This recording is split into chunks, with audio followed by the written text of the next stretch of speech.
Excuse me. Has anybody seen my pants? Excuse me, has anybody seen my pants? On the air everywhere, this is New England Broadcasting.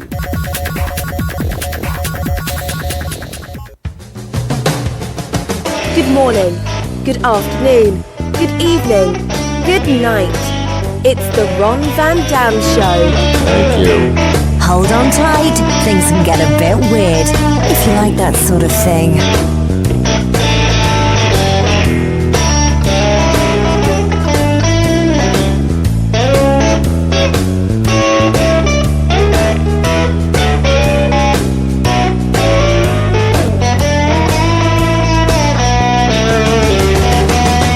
Hey, how are you? Welcome to the program. It's the Ron Van Dam Show. I am the person whose name is in the title of the program, oddly enough.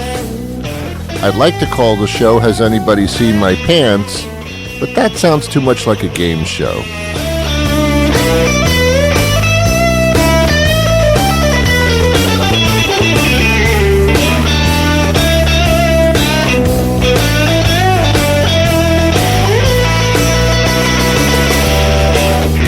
And now it's time to play Has Anybody Seen My Pants? Bob, we'll start with you.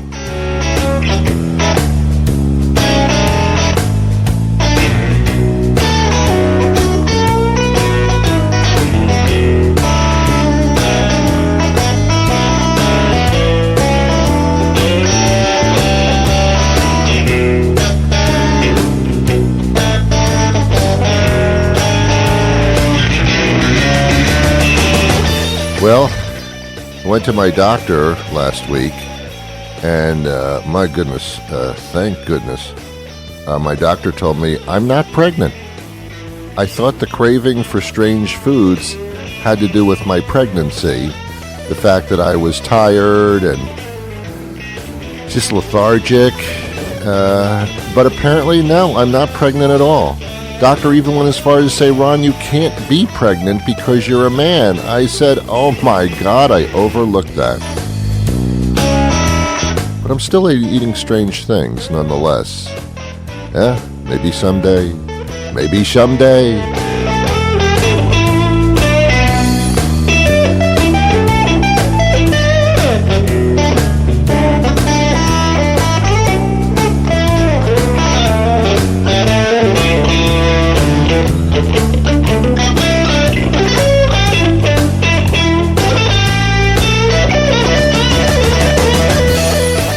Here's something a little controversial, and I haven't really made up my mind, but I'll talk out loud here. If I thought to myself, it would be quiet for a long time, and there'd be no point to listening. But here's what I'm thinking. This Jeffrey Epstein thing, I don't know if Epstein, nobody knows. Nobody knows which one it is. It's Silverstein, nobody knows. Even the person with the name doesn't know how to pronounce it. As you know, he was accused. Let me do a little backstory. As you know, he was accused of molesting tons of girls, having sex with them, even trafficking the girls to other people at various locations that he owned. He was a billionaire, but nobody knew how or why. But he was. And a lot of people think it's because he was doing money laundering. This kind, mystery man of evil is what he was. And they arrest him. They invade his palatial apartment, and they find incredible stuff going on, as far as documents and all kinds of things happening, and money stashed in places so they can make quick getaways, phony passports, the whole bit. They indict him, they arrest him, they put him in jail and security. They find out toward the end of July that he tries to kill himself. They find marks on his neck, and there's an apparent suicide. They put him on suicide watch from July 25th to July 29th. For some reason, 4 days later, he's off suicide watch. He's left alone in his cell every once in a while. And as you know, over the weekend, they found him dead. By strangulation is what it looked like. They're still doing the autopsy and the studies and all that. And people are very, very upset that he was able to commit suicide in jail because he's supposed to be on suicide watch. And even if he's not, people do commit suicide in jail because they know the goods are on him and they don't want to live like that. And, he was probably the most prolific of all inmates at that particular time and is and was. And as you know, when you molest young children, which is the accusation, it's an accusation, other inmates don't particularly care for that. There can be murderers and horrible people in jail, but as far as the murderer is concerned, you harm one hair on a child's head, you're out of here. It's the code. It's the code of ethics in jail. So they find him dead by they believe strangulation. It could be made to look like that and all that. Who else would get in the cell? I have no idea. William Barr, who is the most kiss-ass attorney general on the planet, I think Trump put an ad in the paper, who kisses my ass the deepest and the longest can become my attorney general. And William Barr said, no, I'll do it. I got nothing else to do. I'm getting bored playing golf. What the hell? William Barr is very upset that Jeffrey Epstein did not get his day in court, and he should have been prosecuted accordingly. The victims, of which there are many, are very upset because they don't have their day in court. They don't have resolve and closure.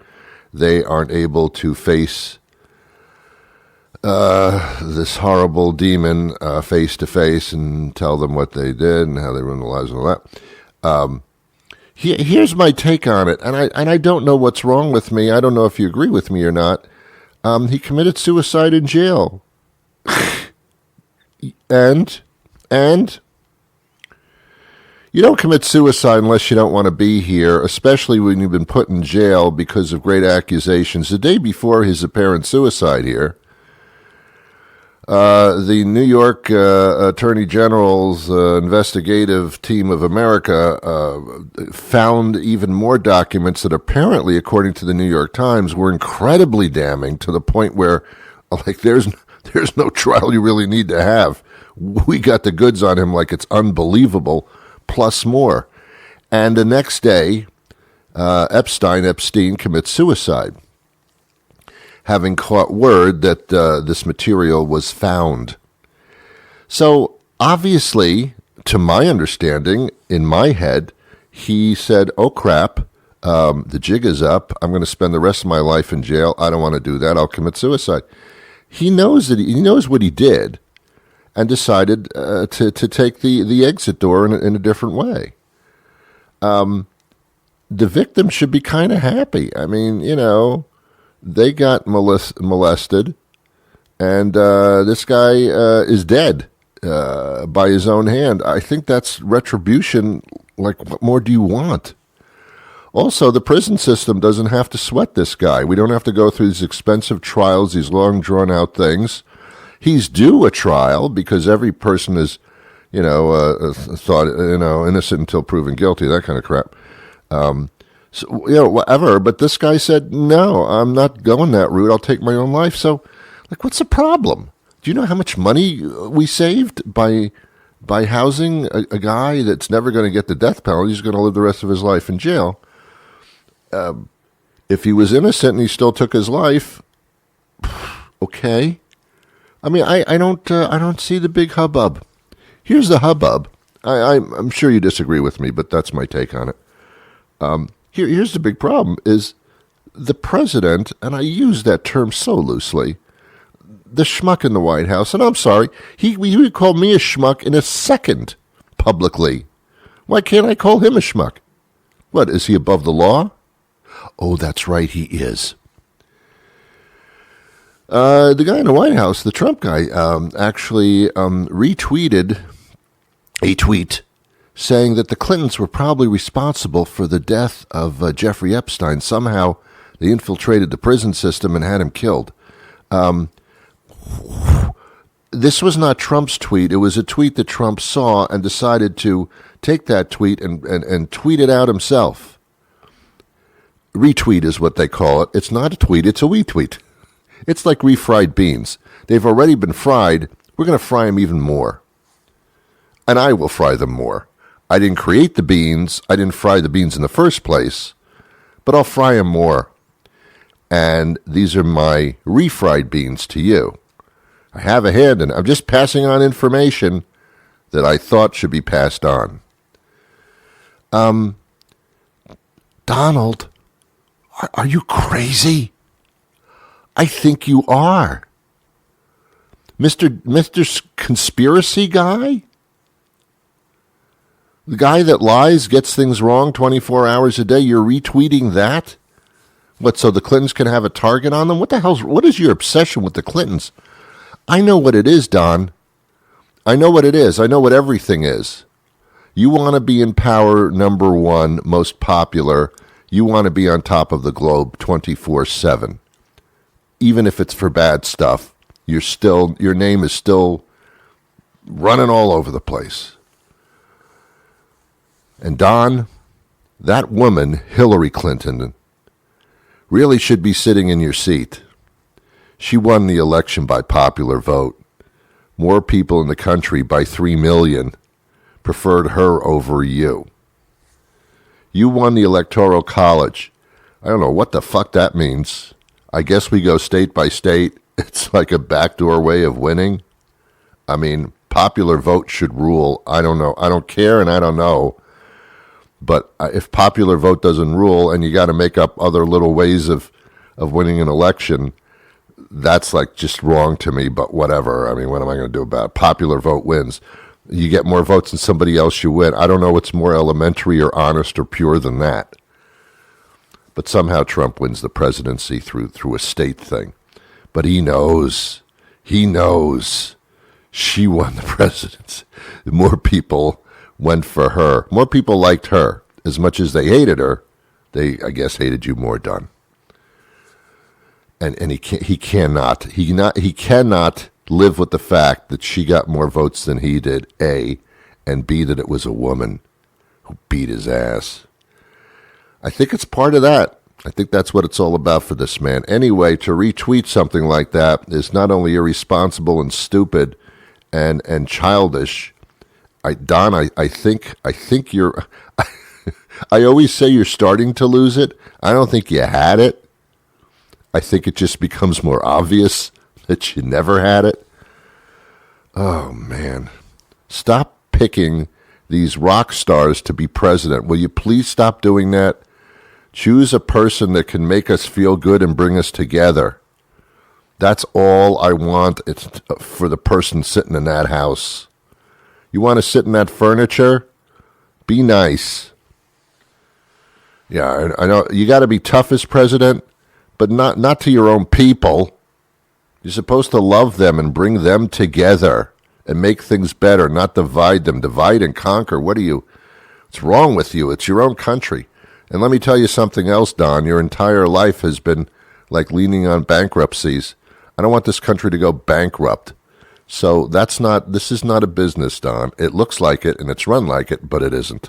It's supposed to be a people thing. I don't think you understood that when you became president, you were supposed to be president of everybody, not just the people that like you. If you like me, if you hate me, I will destroy you. Oh, welcome to the White House. That's nice.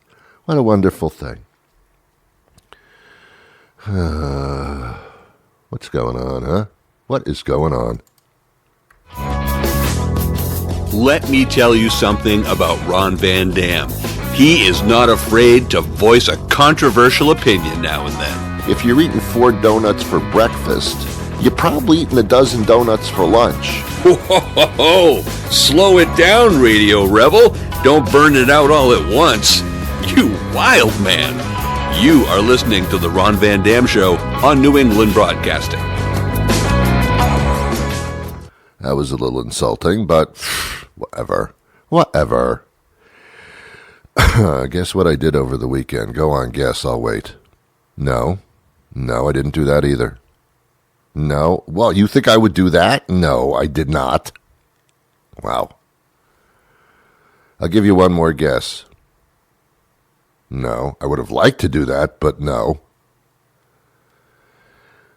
I went apple picking. Oh, God. I've been reduced to apple picking. Yep. People don't pick apples because they want to. They pick apples because they were forced to. If you're with somebody that likes to apple pick, you're going to be apple picking. There's no way around it. I don't know. We went to a place. There was a big orchard, a lot of apples, and you pay this person money. They give you a container, and you go pick your own apples. I guess to enjoy the experience of a migrant worker. I don't know why. I don't know what kind of satisfaction there is to picking your own apples. First of all, I don't eat a lot of apples. This thing, an apple a day makes the doctor go away. I've been told you have to go to the doctor anyway for various checkups and follow-ups. Do you know what a follow-up is at a doctor? We need more money from you. Let's create an appointment for no reason. That's called a follow-up. No, Ron, a follow-up is if you have some type of issue and you need to have it checked every once in a while. There's always an issue. There's nobody that doesn't have an issue. We all have issues. Even the way some of us dress is an issue. So don't tell me about issues. Apple picking, man. It wasn't picking the apples itself that bothered me, although, well, it kind of did, actually. But it was more so the fact that there was absolutely no reason to do this. Because I don't know if you know this or not, supermarkets sell apples that have already been picked. Ron, I didn't know. Yes, and they've also weeded out the ones that are horrible. Now, some bad supermarkets still have the horrible apples on display, but for the most part, they throw the bad ones out. Yeah, they sell them in a store. You don't have to pay money to fill up a container. You can just buy one apple if you want to in a supermarket. Apple picking my ass. Apple picking my ass. I did not derive any kind of pleasure picking the apple myself. I really didn't. There was nothing, no orgasms involved there. I grabbed a whole of an apple and I pulled on it, hoping that there was no worms or creatures on it. And then I put it in a container, and I kind of felt like someone should be giving me a check for 60 cents for working the fields. I don't get the apple picking. They have a big sign as well in front of the orchard that says apple picking. They warn people, if you want an apple, you're going to have to go pick it yourself.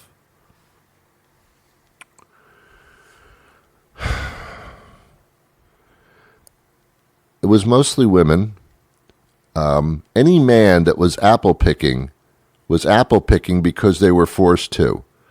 That's in the 10 Commandments. That's commandment number 9.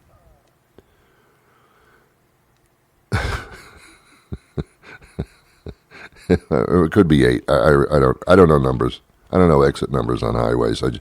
I know. I read the sign that says what town is off that exit. I don't look at the numbers. Anyway, yeah, man. And after I was finished picking the apples with the apple picking person I was with, I was forced to pay money for what I had just done. That's like mowing the lawn and then having somebody say, okay, you owe me $20. I owe you $20? How about you owe me $20? I just mowed your lawn. Yeah, but this was lawn picking. It's a new sport. We give you the pleasure of mowing your own lawn. Yeah, but I could do that at home. Yeah, all right, sure. Yeah, but would you derive as much pleasure? Yeah, probably more. Probably more pleasure would be derived. Apple picking. Holy crap. Who came up with that? Wow. Should have a big sign in front of my house. Snow shoveling. $40. Or you want me to shovel your driveway for $40? No, you can shovel it, and then you have to pay me $40 for the privilege of shoveling my driveway. Ron, you got that all wrong. Well, then explain apple picking to me. Let me tell you something else. The apples that you eat when you pick them, not so good. Not so good. I've had better apples. Not good at all. Not high quality apples. But Ron, they are so, you're picking them right off of the freaking tree. I mean, what could be fresher? Perhaps a worm crawling out of it? Could that be fresher? Because I think we're at that level now. The things we do that derive us pleasure, which are not pleasurable. I can't get over it. I actually spend time picking apples, picking fruit, ladies and gentlemen, picking fruit. I have spent a portion of my life, a small one in comparison, granted, picking apples. And the person I was with, lovely, lovely lady, nice person otherwise, but wanted to pick apples. I question now choices that are made. I thought she was wonderful, and she is, but she prefers to pick apples. And I thought, well, okay, now we're going down different roads here. Now I don't know who you are. I don't know you. The person I'm with would rather pick apples than do anything else. Given an apple orchard. You know what I'm saying? Actually, what happened was we were driving down this country road, and there was a big sign that said, pick your own apples. It's like driving by a restroom on the highway, and it says, wipe your own ass. I mean, it's kind of the same thing, only they don't charge me to wipe my own ass. But I'll do it myself, thank you. Salad bar is different. I've talked about that before. Salad bar is different. I'm picking something that I want to eat in variety because they don't know how to put a salad together for me. But when you're talking just about an apple hanging on a tree, I don't see the big thing. I mean, I trust you to pick the nice apples and then sell them to me. I trust you to do that. I don't have the feeling like, you don't know what you're doing with your picking apples. I'm going to pick my own. You don't even know what you're doing.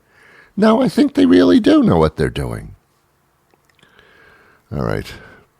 We're going to take a little break. And when we come back, I have a guest that I'll be talking to. You thirsty?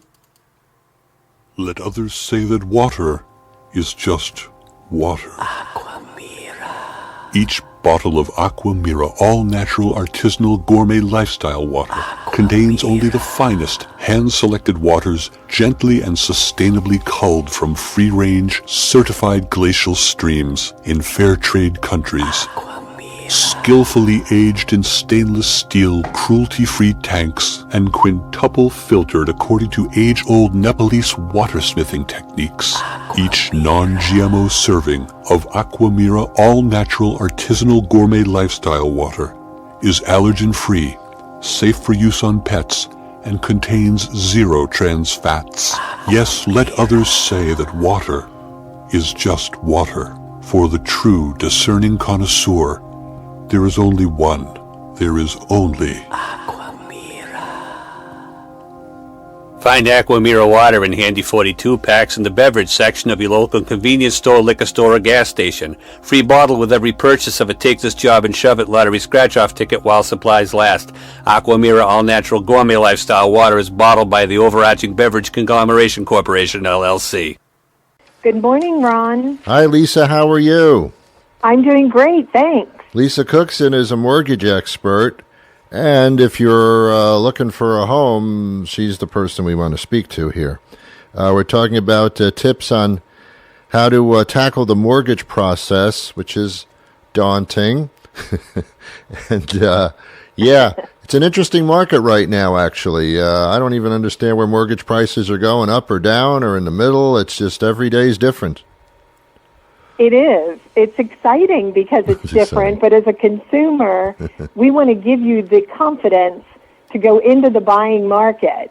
So that's what we hope to talk about with you today. Well, I understand that if you're looking for a home, you probably think you find a home and then you find somebody to talk to about the mortgage, but that's kind of backwards, I understand.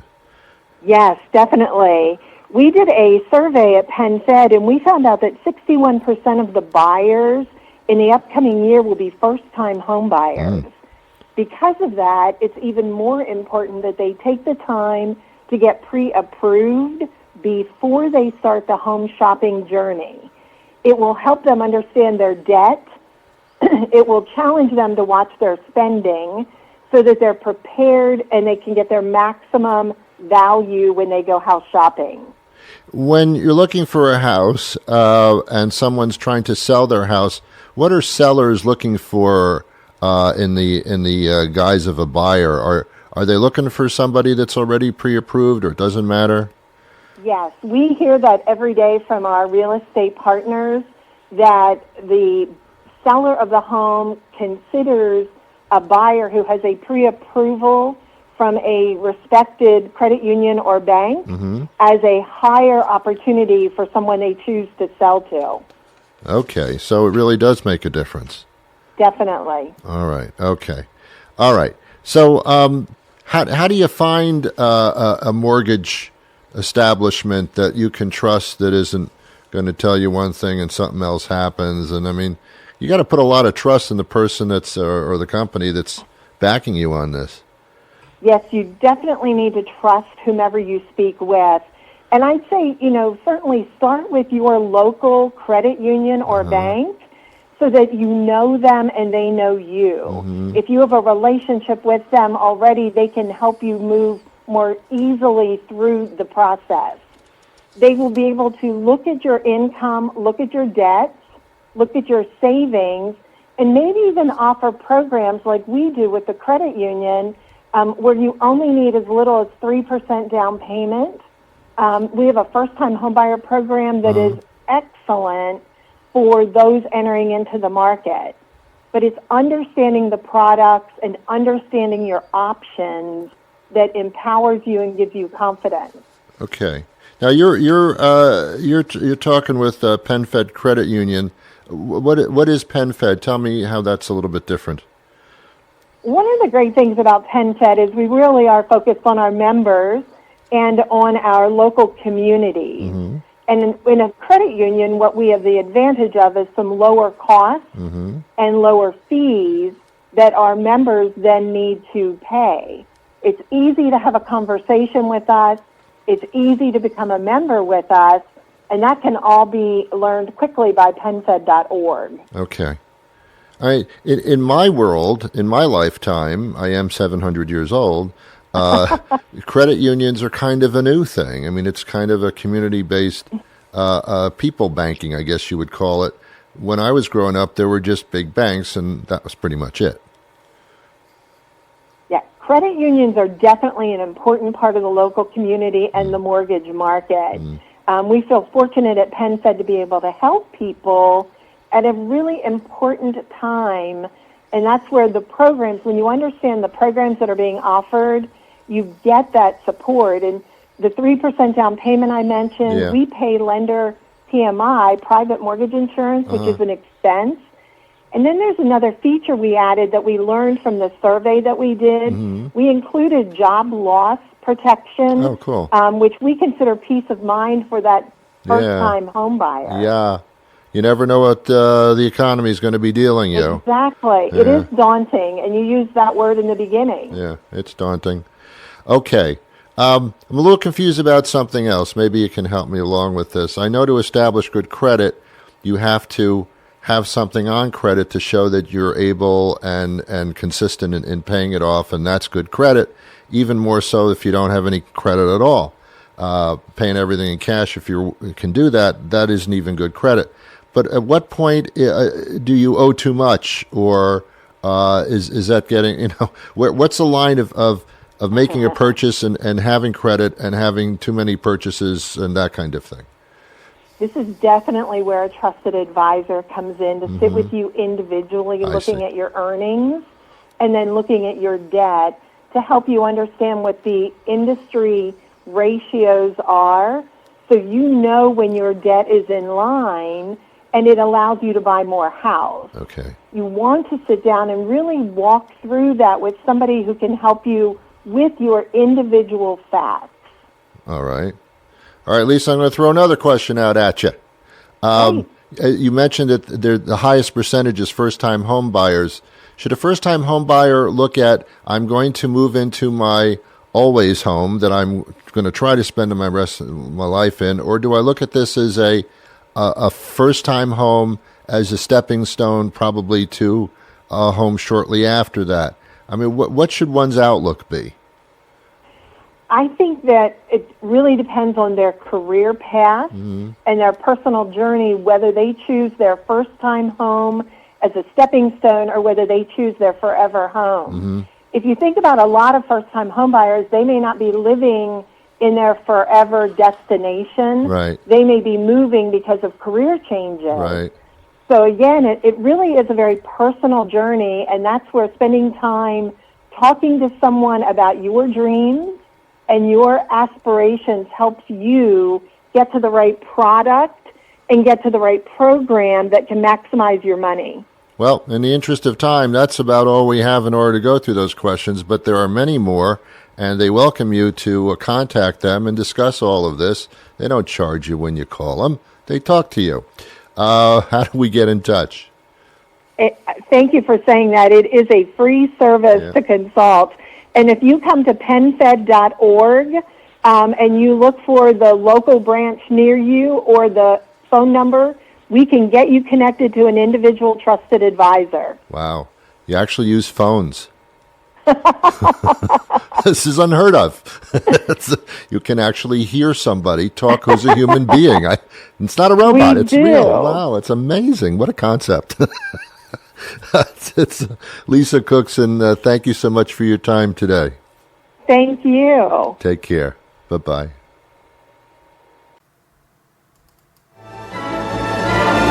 Well, our time is up for today.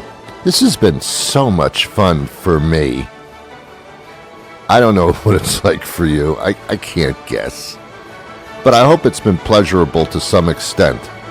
Like picking apples off of a tree for no reason whatsoever.